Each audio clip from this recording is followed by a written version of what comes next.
protégé par le Black Wolf, un blindé dernier cri de 9 tonnes utilisé par le raid, une colonne d'hommes vêtus de noir, casqués et armés, avance lentement vers l'école de police de Dravet et Essonne.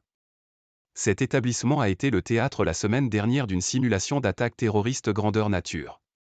1 heure plus tôt, 4 assaillants encagoulés et équipés de fusils d'assaut ont pénétré dans le bâtiment principal du site, l'ancien château des Bergeries édifié à la fin du XIXe siècle, dont l'habituelle quiétude est tout à coup noyée sous les gaz lacrymogènes et le vacarme des grenades. Quand l'équipe d'alerte du raid débarque de sa base de Bièvre, située à une trentaine de kilomètres, des unités intermédiaires, les compagnies départementales d'intervention, CDI, des Yvelines et de l'Essonne, ont déjà investi les lieux. Plan du site à la main, le capitaine Romain, responsable de la colonne, transmet à ses chefs d'équipe les dernières informations récoltées par les policiers primo-intervenants, la localisation des assaillants encore en vie, le nombre de victimes et d'otages. Un membre d'une CDI, le poisson pilote, se glisse parmi les hommes du raid pour les guider dans leur assaut. L'idée c'est de travailler l'interopérabilité entre tous les services, de police, et les pompiers, également engagés sur cet exercice de tuerie de masse, explique le major Stéphane qui dirige les opérations. Si le raid n'a pas attendu les J0 pour s'entraîner à affronter ce scénario, travailler au moins 1 fois par an en conditions réelles, la possibilité d'une attaque d'ampleur lors de la quinzaine olympique est dans toutes les têtes.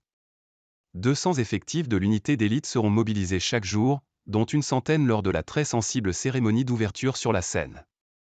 L'attentat de Moscou, revendiqué par le groupe djihadiste État islamique, EI, et qui a fait 137 morts, est venu rappeler que les scènes d'horreur qu'a connues la France lors des attentats de 13 novembre ou le 14 juillet 2016 à Nice peuvent se répéter.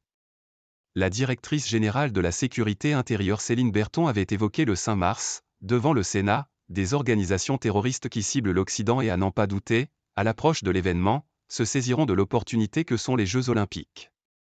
Matière mûre.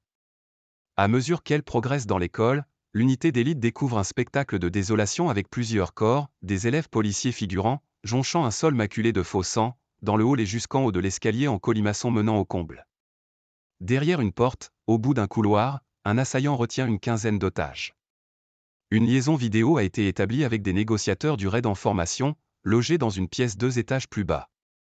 Après avoir échoué à obtenir la reddition, l'intervention est déclenchée. Une caméra filaire avec tête pivotante est glissée sous la porte pour s'assurer que l'assaillant ne se trouve pas en embuscade. Puis, grâce à un système de cordage astucieux, le spécialiste d'effraction parvient à ouvrir la porte en silence et hors de portée de tir. Tango numéro 4, désignant le 4e terroriste, est finalement neutralisé et ses captifs libérés sains et saufs. Simultanément, un dernier hostile sème la mort dans les dortoirs. Des braillements d'enfants, qui s'égaient pour de vrai de la cour de récréation d'une école primaire mitoyenne, donnent à la scène une atmosphère surréaliste.